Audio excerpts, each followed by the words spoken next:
Sudah hampir 7 tahun betah menjanda, Marshanda mendadak singgung sebuah kehidupan dan penyesalan.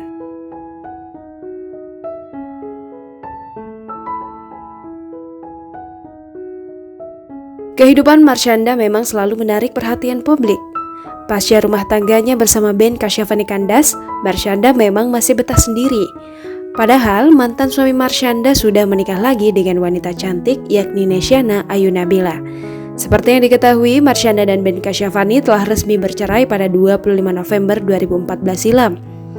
Hampir 7 tahun Marshanda sama sekali belum memikirkan untuk kembali menikah. Belum lama ini, wanita berusia 31 tahun itu tampak memosting kalimat bijak yang menyinggung tentang sebuah kehidupan.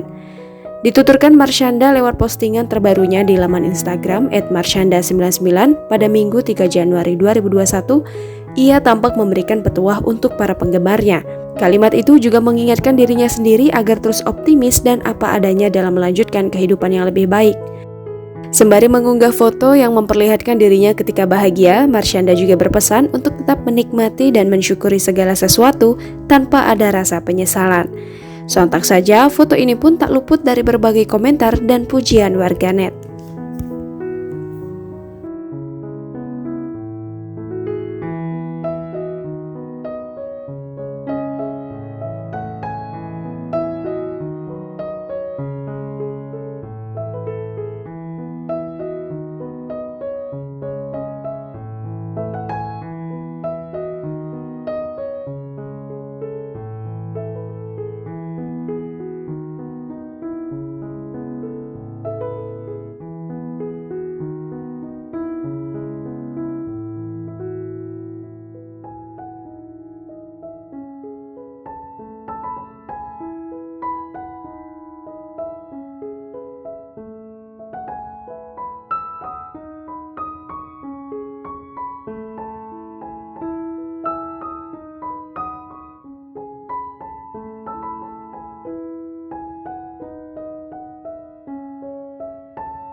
Jangan lupa subscribe, share, komen, dan like ya.